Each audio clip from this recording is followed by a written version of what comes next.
Well, first of all, Bobbie, it is such a pleasure to meet you. Thank you for this opportunity. Oh, my pleasure. Why did you accept this invitation today to be here for the Jewish Family Service of Greater Dallas? Well, it's as a Jewish girl, I've always supported a lot of, great organizations, and, I haven't been back to Texas for a really long time. How long? Probably at least 10 years, if not more. I used to travel with the old company, and then I just stopped.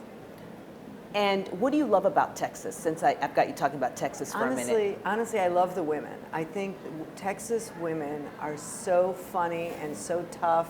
They don't, take any prisoners, and I love it. And I love the food. I'm a barbecue girl. You're a barbecue. So have you tried any places while you're here? Do you intend to? My husband has a couple things on the list, and we're actually going to be bringing home some brisket for Yom Kippur, or Passover, sorry. We're going to be bringing brisket home for Passover.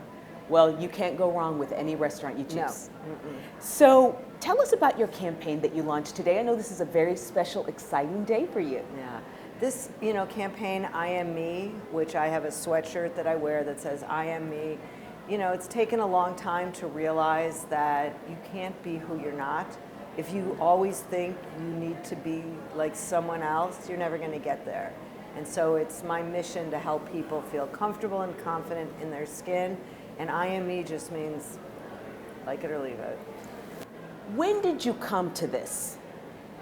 It took a while, when I was a young girl, living in New York, working through the fashion industry, and then getting into the beauty industry and being part of a corporation, just trying to figure out who I am.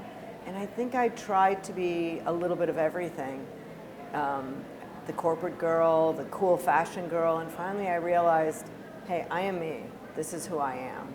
And I started realizing that I don't need to try to be like anyone else, because it really didn't work.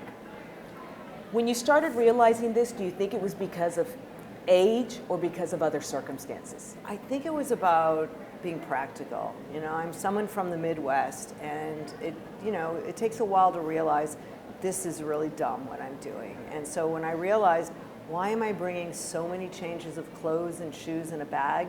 Because I had 3 or 4 things to do during a day. Let me just pick one thing that's appropriate for everything. And even today, I have a pair of high shoes in my bag because I'm 5 foot tall. And when I stand up and meet people, I'm going to need my higher shoes. When I'm sitting down, I will be wearing my flats. Ditto. We live in an era of Botox and fillers. Clearly, I don't. What do you say to the women who want to age naturally and want to embrace that?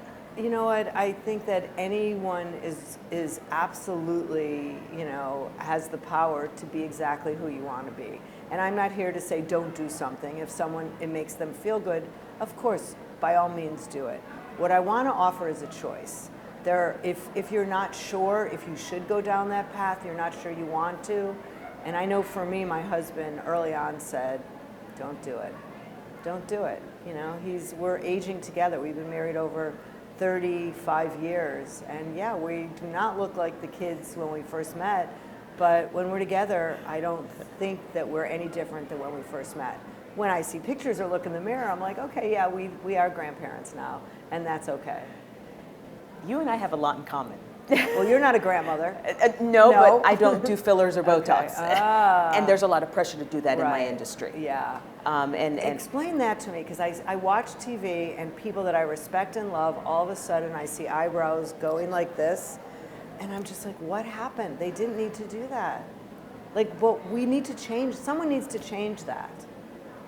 maybe you just do it like St. Francis of Assisi said, go out and preach, and when necessary, use words. Right. Maybe just through actions. Yeah, I mean, I hope so, but I do know being in the public eye, especially if you're a celebrity, it's got to be really difficult. And some women have absolutely embraced aging, and I think it's a great thing. How much of that has to do with confidence? I think confidence is one thing, but it's really about being comfortable. It's like what feels comfortable. It's the difference of, when you have those jeans in your closet that are your skinny jeans, and there's days where you put them on, you're like, yeah, they fit, and then you realize they don't fit right now. No, and it's okay, they don't fit right now. have a bigger one, and be comfortable. It's I think every woman has to decide, do they want to spend the rest of their life in too tight of jeans? I love what you're saying. So I got on social media. You are quite the TikTok success. Oh my God, it's so strange. I didn't plan it. I mean, am I strategic? I don't know, but I don't plan things. We just try things, and if it works, we do it again, and if it doesn't work, we don't do it. So my son is our CMO, and when he joined Jones Road, he said, Mom, we just got to go on TikTok. And I'm like, Cody, I'm not dancing and falling down. He says, no, just, and we literally went on TikTok and said, hey guys, I'm here. Is there anything you want to know? And it exploded. Women were like, yes, I want to know how to put this on. I want to know how to not look tired.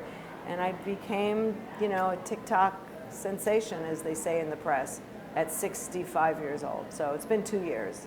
So obviously, because of your son, you were willing to pivot and get out of your comfort zone. Would you say that's part of the key to your success? You've been a go-getter all your life. What is the key to your success? Well, I try things, and I'm not afraid of failure, because I don't believe there is such a thing as failure. Because things don't work, and that's okay. But if you take that not working and just say, oh, maybe I should do it differently or something else, it's a win. It's a life lesson. So, I don't believe in failure. What is your advice for young women about true beauty?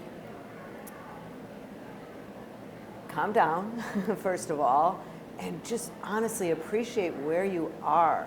When I hear one more 25-year-old woman complain about her breakouts, I'm like, I wish I could complain about my 25-year-old hormonal breakouts. I don't have breakouts anymore, but I have other things, and I'm not going to complain about them, because you know what? When I'm 80, I'm going to wish I looked like I did in my 60s. So it's just, everyone, be realistic. Just be realistic, and shut that noise off in your head that you're not good enough, or you're not pretty enough, or even tall enough. It's neat hearing that coming from just really the powerful, brilliant businesswoman who you are. I am curious though, because I want to know what your favorite Jones Road product is, and B, what are the essentials every woman should carry in her makeup bag? Well, my favorite product, I realized I didn't wear today. I love the Miracle Balm. That's my tried and true, the first thing I made. And the reason I like it is because when I put it on, I just look better. It wakes me up, it gives me moisture, gives me color. So everyone needs to find what color Miracle Balm. And you really can't make a mistake with it, because it's sheer. So Miracle Balm first. I can't go anywhere without the face pencils, which have a clear base, which means when you cover redness or a spot or under eye circles, there's no white, cakiness under the eyes. It's more natural. I also, the older I get, a brown pencil. I could do my brows, I could line my eyes, I could actually smudge it for eyeshadow, and I could use it between touch-ups in my hair at a pinch. So I think everyone needs a brown eye pencil. Perfect. This last question that we are going to end with, or I've got two, but Okay. This next one is not from me. I was talking with my colleague, Sydney Persing, before our interview. She's a very proud young Jewish woman, a reporter at our station. She will be here today. I invited her to come. And she asked me to ask you, as a proud Jewish businesswoman, how have the last few months felt for you?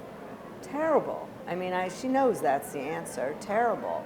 And, there's so many things in our world today that is really uncomfortable and difficult. I don't understand it. I don't understand where people are coming from. I don't understand what's in their heart. The only thing I know is I don't have the power by myself to change any of it. What I do have the power is to help people around me. So I spend most of my, angst and giving in my neighborhood, people around me. And that's all I could do, is just be, a good, nice, better person, and pray and hope that things will change for the better. I mean, who thinks this world is going the right way? I don't think anyone. And hopefully, because I'm an optimist, that things will turn around. What is the message you want everyone to walk away with today? That life is short. Okay, so am I. Life is short. Life is short. And you know what? Just be a really good person. Take good care of yourself. Be kind. Be kind to yourself and be kind to everyone around you. Bobbie Brown, such an honor to meet with you today. Thank you for your time. Oh, my pleasure. Thank you.